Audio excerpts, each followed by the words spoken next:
একদিকে যখন দিল্লিতে প্রধানমন্ত্রী নরেন্দ্র মোদীর সঙ্গে বৈঠক করছেন রাজ্যের মুখ্যমন্ত্রী মমতা বন্দ্যোপাধ্যায়, আর সেই সময়েই নবান্নে হঠাৎ হাজির হলেন রাজ্যের বিরোধী দলনেতা শুভেন্দু অধিকারী, সঙ্গে ছিলেন আরও ৪ জন বিধায়ক। বিরোধী দলনেতার নবান্নে হঠাৎ প্রবেশের পরেই নিরাপত্তা নিয়ে তৎপরতা কলকাতা পুলিশের।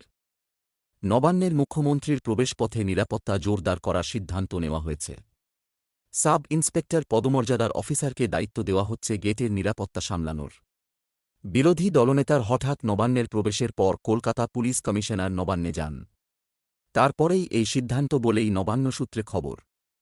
পূর্ব ঘোষিত না হওয়ায় হঠাৎই নবান্নে হাজির হওয়া শুভেন্দু ও বিজেপির প্রতিনিধি দলকে দেখে চমকে গেলেন অনেকে। যদিও শুভেন্দু বেরিয়ে এসে জানালেন তিনি বাংলার মানুষের বঞ্চনার কথা বলতে এসেছেন। নবান্ন সূত্রে খবর, ভিতরে গিয়ে রাজ্যের মুখ্য সচিবের সঙ্গে দেখা করেছেন শুভেন্দু। এতদিন মুখ্যমন্ত্রী প্রবেশপথের নিরাপত্তা সামলাতেন কলকাতা পুলিশের সিনিয়র কনস্টেবল রাই।